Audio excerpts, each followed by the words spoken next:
Alan Baba and his 40 wives.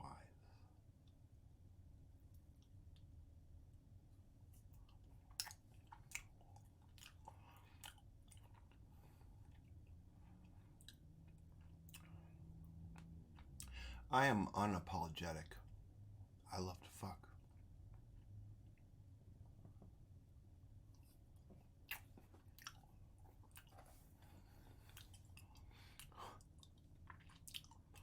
Amber, 20, a waitress, 3 birthmarks on her face, possessed a voracious appetite for food, sex, and daytime television.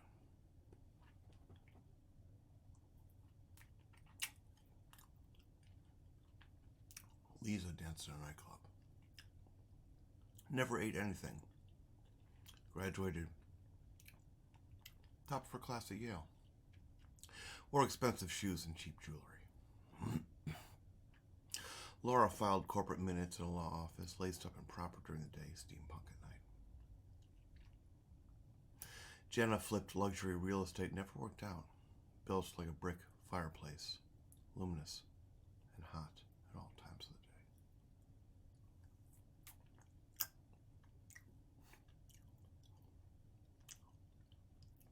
June, 19. Ran in the mornings, worked nights, drunk at an answering service. Shelley inherited millions when she was 18. Blew it all by 20. Homeless by 22.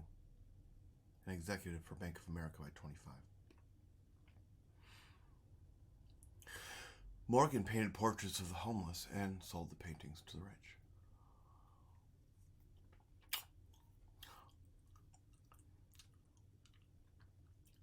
Kelly was a veterinarian.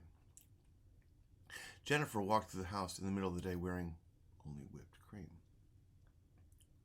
Sophie just barely graduated high school, slaved away at a fast food restaurant. Tall, dark, IQ 156. Marion wrote self-help column for the New York Times, caught herself at night. Reconciled these two attributes by giving excessively to charity.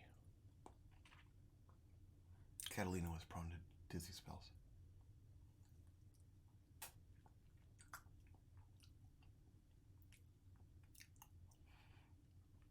Beverly called her mother every morning.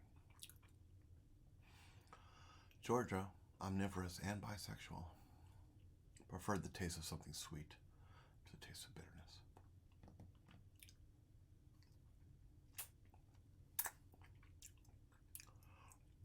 Adrienne, long brown hair, tasted like strawberry ice cream. Survived on vanilla ice cream. Rose drank. Kira slept with her hair in her mouth.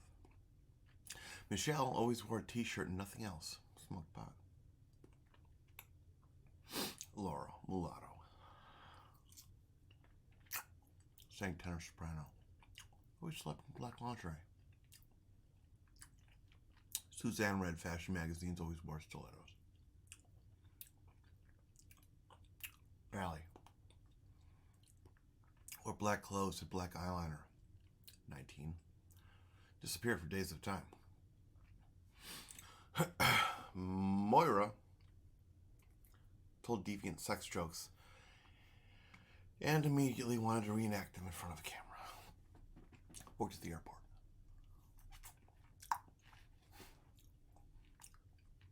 Joellen never wore shoes, always sandals. Never panties. Always men's boxers. Worked at the Associated Press as a White House correspondent. Joy read James Joyce obsessively, strangely enough. Worked as a cashier in a car wash. IQ 151. Elizabeth taught junior high school home economics. Alex, executive chef in an elite restaurant, approached strangers in strange places and asked them intimate questions. Gwen, half Japanese, bartended in a country western dive, lost her virginity when she was 13.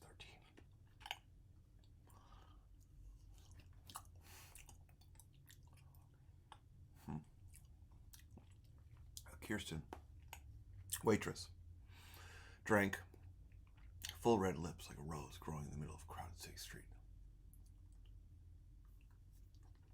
Taylor drove a semi-truck. CP handle was road whore.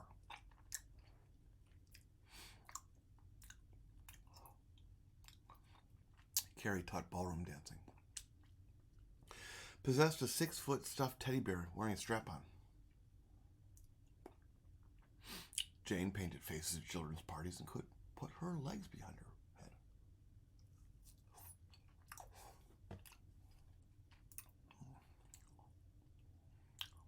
Mira studied math at the community college. Seemed to see the world broken down into numbers. Always drank. Amanda, 19, freckled, drank.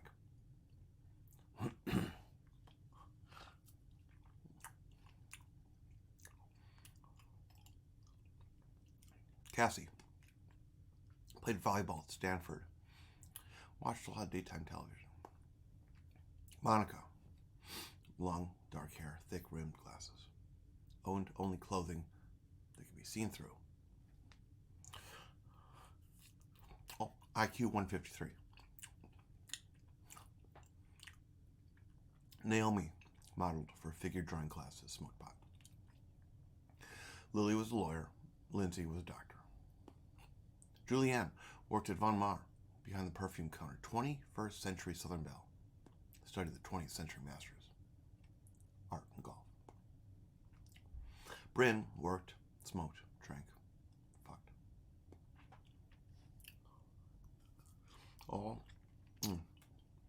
All these extremely different women possessed one characteristic in common. They were all married to me. My IQ is 120.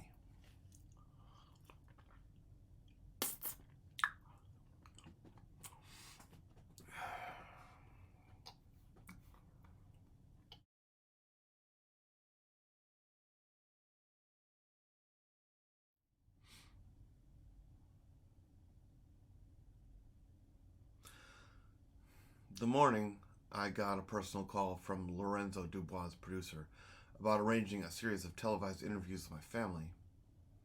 I was enjoying breakfast with Kira, Suzanne, and Joy.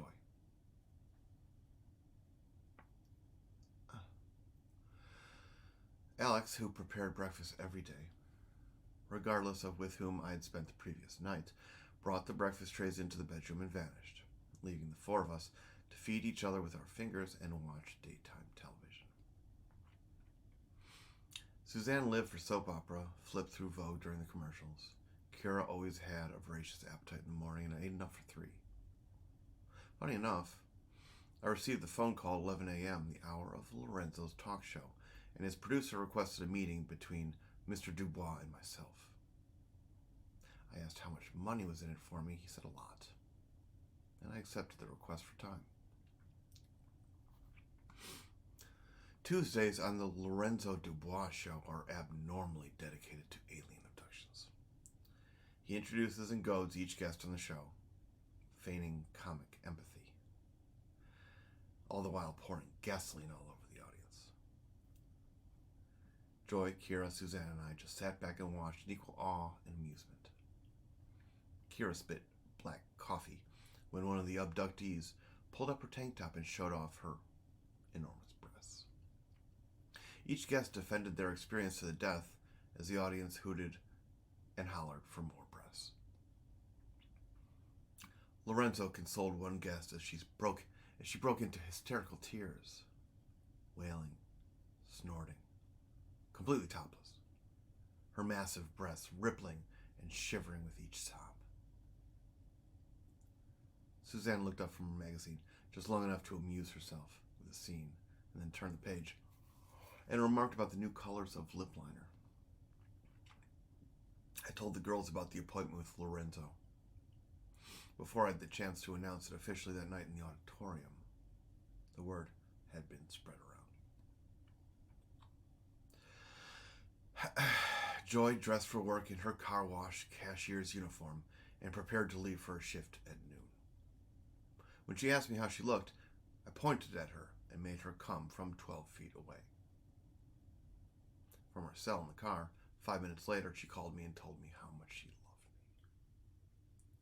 me. Meanwhile, Kira and Suzanne kept me company in bed all afternoon. They were unemployed, so they had nowhere to go except down on me. For dinner, we all had cuts of roast lamb that Alex had prepared quite elegantly. Kelly, Marion, Rose, and Laura set the dining table. After an hour to get prepared for me, while I watched television and drank, all the girls and I all met again in the auditorium. They lined up, and I inspected them, as was my way, and chose the few that best suited my desires for the night. The rest of my wives either flitted from bedroom to bedroom or just retired, but it was of no concern to me as I led Jo Ellen, Lindsay, and Mira, and Monica, to my master bed. For the rest of the night, they floated around the room naked like spirits, clouds on strings. The next morning, I met with the producer for the Lorenzo Dubois show. I voiced my doubt and signed a binding contract for my image. It stipulated that all the interviews would be taped at my residence without a live audience. I wore Bahama shorts and sandals to the meeting, which lasted not nearly an hour, and came accompanied by Amanda, Naomi, and Julianne, who stayed uncharacteristically quiet throughout.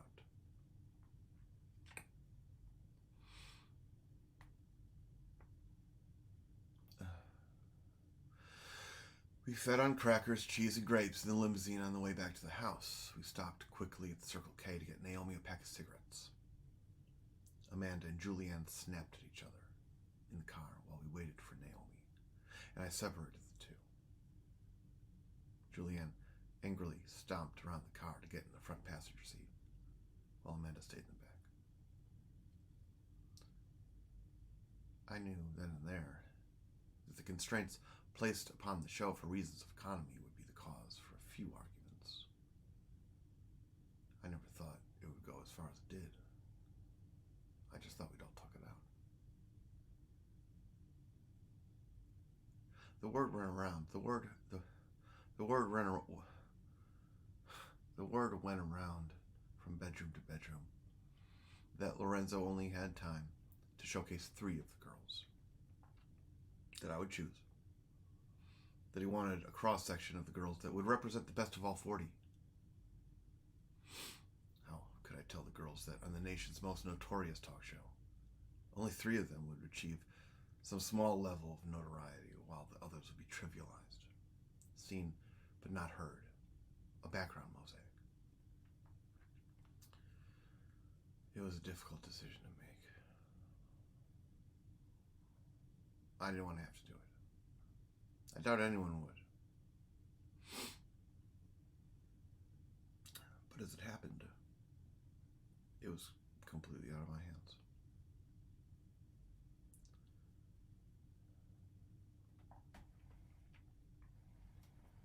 The next day, I woke up with Sophie, Beverly, and Laura, but took my coffee and toast in the kitchen. I noticed how my blue bathrobe was unraveling. I made a mental note to have one of the girls go out and buy me a new one.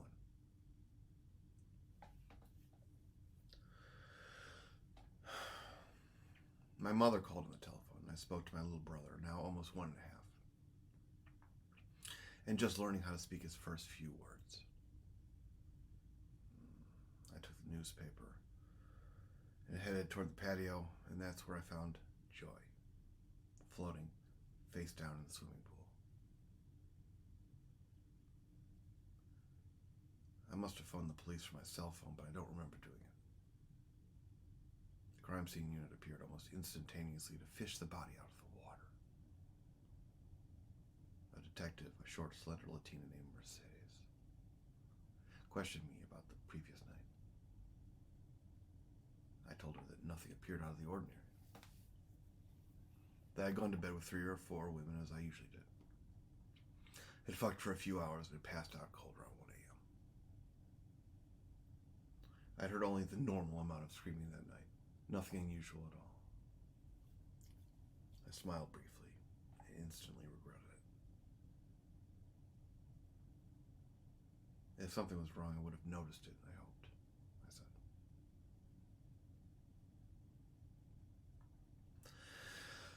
said. When questioned individually, all 39 girls were fingered by another girl, so that at the end of the morning, each one of them had been insinuated in the crime and none of them could be believed. Exasperated, Mercedes left her card and told me to call if I could think of anything more. Not bloody likely, I thought. I went to bed alone that night. A few days went by without further incident. The girls all seemingly shaken by Joy's death. But even in the middle of the day, with the windows wide open and the sunlight shining through the panes, the house seemed like it was in complete darkness.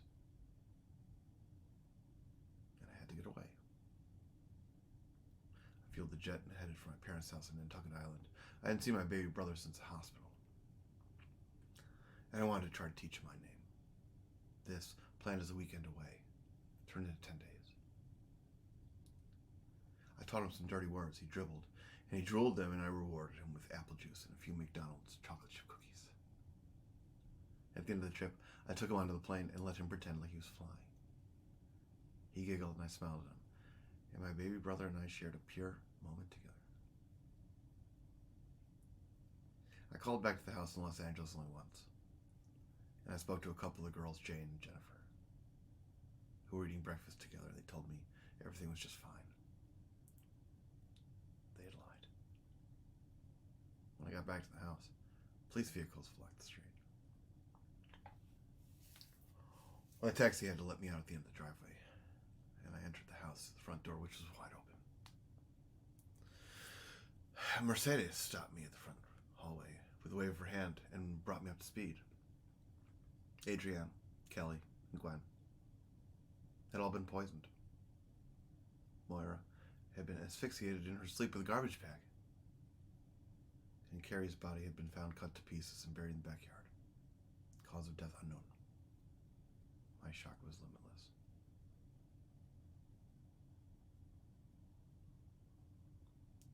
Mercedes said that all the girls were uncooperative.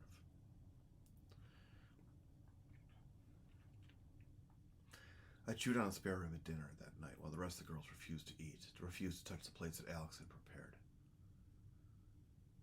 The next day, when we found Alex dead, 4 steak knives in her neck, the girls breathed a collective sigh of relief. From that night on, we had to order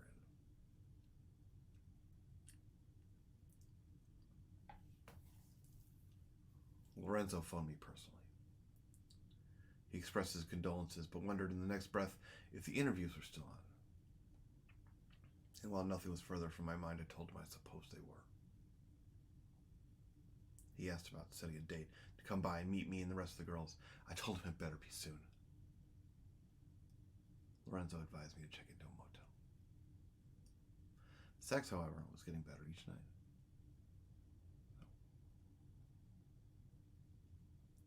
I understood my powerlessness all too well when, one subsequent morning, I awoke with Sophie next to me, her throat slit wide open. Amber and Shelley were nowhere to be found. I reached over her body, the cell phone in the nightstand, stood and ran through the house naked and cocked to the wind, dialing a number on Mercedes' card. I was put on hold by the station operator. When the police arrived, they discovered 2 more bodies that I hadn't even known about. Michelle had been strangled and suffocated with her own stockings, found in her own bed. June, on the other hand, had been beaten to death with one of the Louisville sluggers I kept in the garage. Mercedes had found the baseball bat thrown into the swimming pool covered in blood. Mercedes advised me to check into a motel. At this point, I wasn't even sure how many women were left. I tried to do a head count that night, as all the girls were in their respective bedrooms. But when I retraced my steps to count again, I found Allie dead, stabbed in the throat with a pair of scissors. I wrapped her in blankets and figured I'd call the police the next morning. Mercedes and I sat down at the breakfast table for a cup of coffee. We shared it in silence, neither of us knowing exactly what to say. I noticed the way both of her hands were curled around the ceramic mug as if she were praying.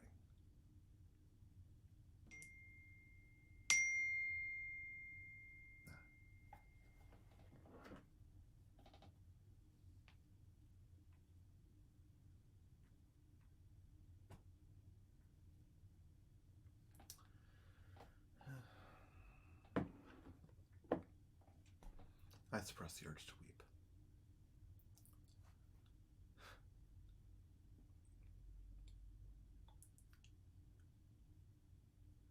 The garage door opened, and we heard someone entering the house. I walked Mercedes to a patrol car, and that's when we found in the driveway. One of my cars parked over Suzanne's body. That car had crushed her torso. Mercedes checked her wrist, found in her body the last few remaining beats of an extinguished pulse. That night we ordered Chinese. Afterwards, I insisted that we all sit together and watch a movie.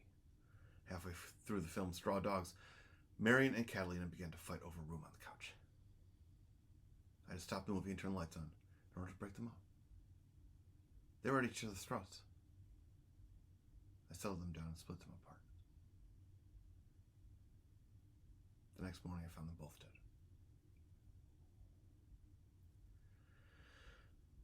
The girls started to spend less and less time in the house.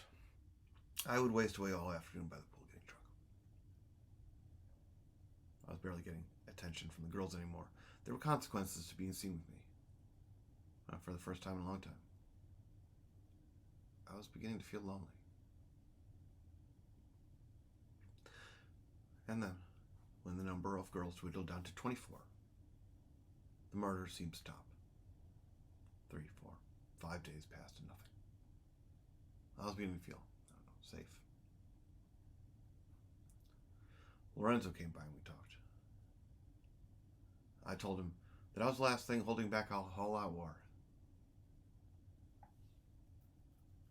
I confessed to Lorenzo that I wasn't doing such a fucking great job of it, though, and they should probably turn the cameras off before I broke down and just started crying my goddamn eyes out. He respected me, in more of a symbolic gesture than anything else. Told his cameraman to turn his back, put his hand down the front of my pants. I came out of respect for his solace. He put his forehead against my shoulder, comforted me, like he had with the alien abductees. Later that night, I indulged in the Messiah, a sexual maneuver that I had invented that required 4 women. Then 2 for my hands, 1 for my mouth, and 1 for her mouth. It's a tough position to pull off.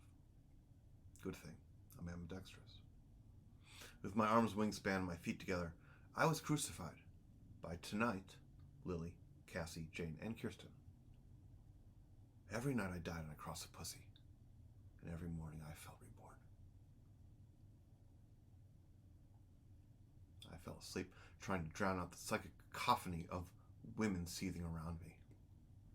And I realized I had been sleeping only when I awoke the next day, somehow feeling mentally and emotionally trampled upon.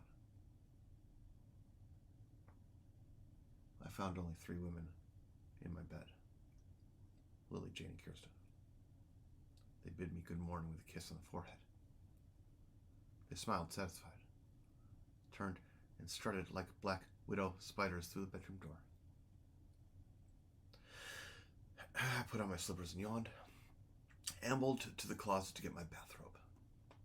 Cassie's body was curled and crumpled, stuffed in a laundry basket when I found her. She had one of her own black stiletto heels wedged deep into her left eye socket. She was still wearing the other one. I dragged her onto the bed and yanked free the heel from her ocular cavity. It sprayed me in the face with a geyser of blood. I was beginning to get jaded. When Mercedes came by, I told her how I had found Cassie that morning. She asked me with whom I had spent the night before. I told her I was too drunk to remember.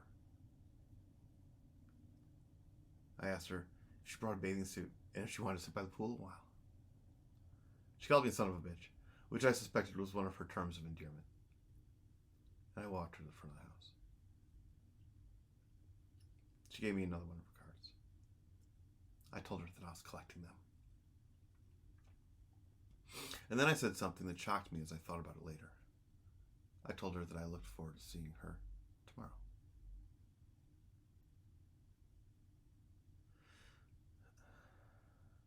She came by later that evening when I called her, having found Amanda drugged and dead from carbon monoxide poisoning in a running car in the garage. Mercedes and I were in the garage when a single ceiling bulb overhead flickered. It didn't take us long to find Julianne in one of the bathtubs with a hairdryer. Well, Mercedes and I were standing in the kitchen after she had contacted the crime scene unit on her radio and assured me that they were on their way. Lindsay came rushing through the kitchen door crying, scared, tears rolling down her eyes. We both turned our heads to catch her entering the room running. But before she reached us, she slipped on the linoleum and cracked her skull wide open as she hit the floor. She died of brain hemorrhage in the ambulance on the way to the hospital. That night, I found Kirsten drinking scotch in the living room. 20 minutes later, she was dead. Mira dead by strangulation and still wearing her glasses. I found her in my own car. And she had her fingers broken. Taylor was flattened under the weight of a wooden armoire in her own bedroom, laundry and blood everywhere. Naomi apparently had attempted to escape her murderess through a second-floor window and was found dead on the front lawn. Beverly had been strangled with telephone wire while her mother was still on the other end of the line. I found Rose in the flower bed of all places, and even the coroners couldn't figure that one out. Kira, poisoned, had been dead for days before anyone thought to look in the attic. Lord hung herself. Shelley, found sprawled on the top of a pool table, had been beaten to death with pool cues. Morgan bled to death on the patio, having been thrown headfirst through a plate glass sliding door. I found Jenna crushed beneath the garage door. Lisa killed herself before any of the other girls could get to her, and she did it with sleeping pills. Amber was found fully clothed and drowned in the jacuzzi tub. Jennifer had her hand stuffed down the kitchen sink, mangled by the disposal unit. She bled out on the kitchen tile. No one could be sure how many girls attacked Laura with kitchen knives, nor could they be sure how many wounds she sustained before succumbing to death. Georgia, Monica, Bryn, all gone. And Jane was doused with gasoline and set on fire in the backyard.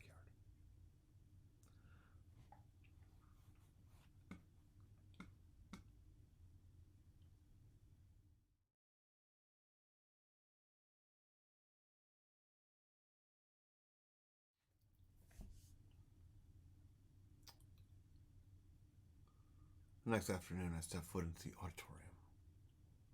Elizabeth, Joellen, and Lily were waiting for me. The only 3 women left alive. The hanging indoor gardens were meticulously maintained, and the fountains bubbled clear water into 5 pools. There were vines wrapping around the large ribbed columns in the auditorium, which made the place look just spectacular. And the dome above the building had several flying buttresses serving to hold the place up. The 4 of us sat in red velvet chairs at the lip of one of the 5 large shimmering pools that fed into the main fountain. And the cameras set up so they could get the entire beauty of the auditorium into a shot. Wired microphones were connected from each of our bodies into sound equipment while the crew performed a lighting test. Lorenzo Dubois and his producer discussed the questions intended for the interview, and as it happened, he came with enough fodder for an hour of discussion when, as fate would have it, he would only be granted a few minutes.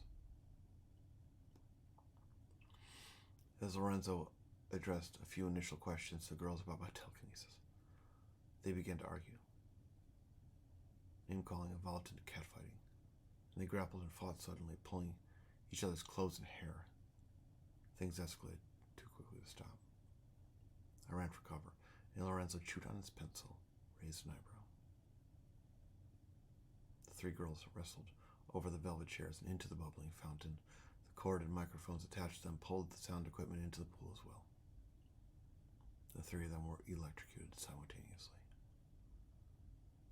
The audience watching the live feed on the screens behind Lorenzo's soundstage cheered as they cut to commercial.